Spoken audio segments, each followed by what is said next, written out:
Hello guys, welcome to our YouTube channel. तो आज का आपका पहला सवाल है, महासागर अम्लीकरण के संबंध में निम्नलिखित कथनों पर विचार कीजिए। पहला, महासागरीय अम्लीकरण के कारण महासागरों की मानवजनित CO2।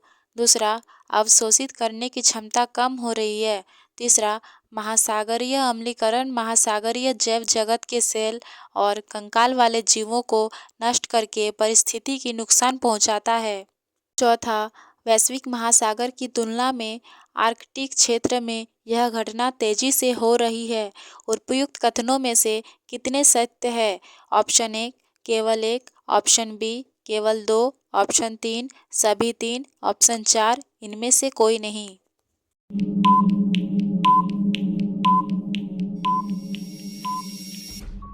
तो आपका सही उत्तर है ऑप्शन तीन सभी तीन। आइए इसकी व्याख्या करते हैं। महासागर अम्लीकरण। महासागरीय अम्लीकरण वह प्रक्रिया है जिसके तहत महासागर वायुमंडल से अतिरिक्त कार्बन डाइऑक्साइड को अवशोषित करता है, जिससे समुद्री जल का पीएच स्तर कम हो जाता है, जो पादप और जैव समुदाय के लिए हानिकारक है। महासागरीय अम्लीकरण के कारण मानव जनित CO2 को अवशोषित करने की महासागर की क्षमता कम हो रही है, अतः कथन एक सही है। अम्लता में यह परिवर्तन समुद्री जीवों पर हानिकारक प्रभाव डाल सकता है, विशेष रूप से कैल्शियम कार्बोनेट के सेल या कंकाल वाले जीवों जैसे मूंगा, प्रवाल और शंख पर। अतः कथन दो सही है। वैश्विक महासागर की तुलना में आर्कटिक में महासागर का अम्लीकरण तेजी से हो रहा है। यह पिघलते हिम आवरण, हिमनदों और नदियों से निस्सरित होने वाले अम्ल जल के कारण होता है, जो महासागर में CO2 अवशोषण की क्षमता को बढ़ाता है। अतः कथन तीन सही है। आपका दूसरा सवाल है, डीप फेक के संबंध में निम्नलिखित कथनों पर विचार कीजिए। पहला, डीप फेक कृत्रिम बुद्धिमत्ता उपकरणों के माध्यम से निर्मित वीडियो, चित्र या ऑडियो होते हैं। दूसरा, डीप फेक बनाने के लिए जेनरेटिव एडवर्सरियल नेटवर्क GAN का उपयोग किया जाता है। उपयुक्त कथनों में से कौन सा सही है? पहला, केवल एक। दूसरा, केवल दो। तीसरा, एक और दो दोनों। चौथा, न तो एक और न ही दो।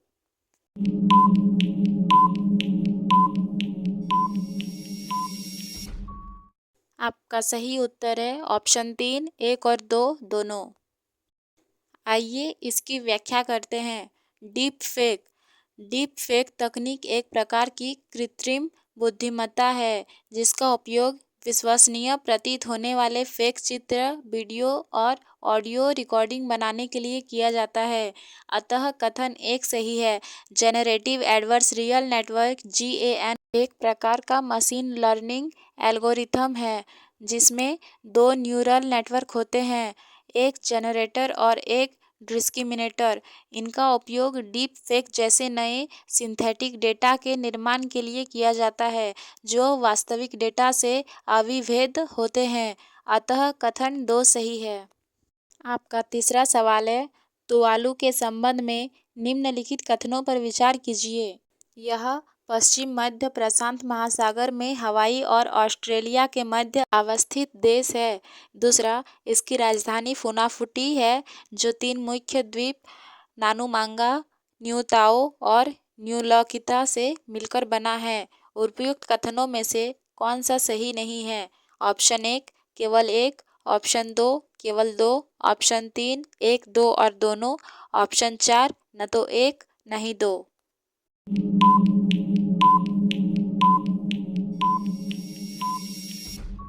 आपका सही उत्तर है ऑप्शन चार, न तो एक न ही दो।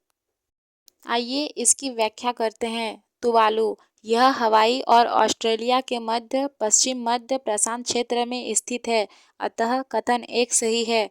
इसके पड़ोसी देशों में उत्तर में किरिबाती और नाउरू तथा दक्षिण में निकटतम पड़ोसी देश फिजी है। इसकी राजधानी फुनाफुटी है और इसमें तीन मुख्य द्वीप नानुमांगा, न्यू ताओ और न्यूलिक्ता शामिल है। और इसमें 100 से अधिक छोटे टापू के साथ साथ फुनाफुटी, नानुमिया नुई जैसे 6 प्रवाल द्वीप है। अतः कथन 2 सही है। तो आपका चौथा सवाल है, सशस्त्र बल विशेष शक्तियाँ अधिनियम 1958 से संबंधित निम्नलिखित कथनों पर विचार कीजिए। पहला, ब्रिटिश सरकार ने भारत छोड़ो आंदोलन का दमन करने के लिए इसे अध्यादेश के रूप में पेश किया था। दूसरा, उत्तर पूर्वी राज्यों में बढ़ती हिंसा के रोकथाम हेतु इसे वर्ष 1958 में संसद द्वारा पारित किया गया था। तीसरा, केवल केंद्र सरकार ही अधिनियम के तहत विशिष्ट क्षेत्रों को विक्षुब्ध घोषित करने की अधिसूचना जारी कर सकती है। उपयुक्त कथनों में से कितने सही है? पहला, केवल 1, दूसरा, केवल 2, तीसरा, सभी 3, चौथा, कोई भी नहीं।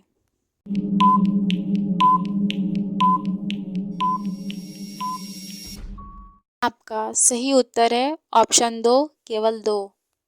आइए इसकी व्याख्या करते हैं। ब्रिटिश औपनिवेशिक सरकार ने भारत छोड़ो आंदोलन को शांत करने के लिए 15 अगस्त 1942 को सशस्त्र बल विशेष अधिकार अध्यादेश लागू किया था। अतः कथन 1 सही है। इसके परिणाम स्वरूप कई अध्यादेश पारित हुए, जिसमें विभाजन प्रेरित आंतरिक सुरक्षा चुनौतियों से निपटने के लिए वर्ष 1947 में लागू किए गए असम अशांत क्षेत्रों के लिए एक अध्यादेश भी शामिल था। सशस्त्र बल विशेष अधिकार अधिनियम AFSPA 1958 को 11 सितंबर 1958 को संसद द्वारा पारित किया गया था। इसे पूर्वोत्तर राज्यों में बढ़ती हिंसा के जवाब में लागू किया गया था, जिसे नियंत्रित करने के लिए राज्य सरकारें संघर्ष कर रही थी। अतः कथन 2 सही है। इसके द्वारा अशांत क्षेत्रों में सशस्त्र बलों और केंद्रीय सशस्त्र पुलिस बलों को व्यापक अधिकार प्रदान किए गए हैं। यह उन्हें कानून के उल्लंघन करने वाले किसी भी व्यक्ति को मारने, गिरफ्तारी करने और वारंट के बिना किसी भी परिसर की तलाशी लेने के लिए काफ़ी शक्तियाँ प्रदान की गई है और इसमें केंद्र सरकार की स्वीकृति के बिना अभियोजन तथा कानूनी मुकदमों से सुरक्षा सुनिश्चित की गई है। राज्य और केंद्र सरकार दोनों ही कुछ क्षेत्रों को अशांत घोषित करने के लिए अधिसूचना जारी कर सकते हैं, जिससे सशस्त्र बलों को AFSPA के तहत अधिकार मिल जाता है। अतः कथन 3 सही नहीं है। आपका पांचवा सवाल है, निम्नलिखित विशेषताओं पर विचार कीजिए। पहला, यह व्यापक तौर पर कार्गो हैंडलिंग कार्यों के आधार पर भारत का सबसे बड़ा बंदरगाह है। दूसरा, यह भारत के पश्चिमी तट पर स्थित है। तीसरा, इसे कांडला बंदरगाह के नाम से भी जाना जाता है। निम्नलिखित में से कौन सा बंदरगाह उपयुक्त विशेषताओं द्वारा वर्णित है? पहला, जवाहरलाल नेहरू बंदरगाह। दूसरा, दीनदयाल बंदरगाह। तीसरा, मोरमुगांव बंदरगाह। चौथा, कोच्चि बंदरगाह।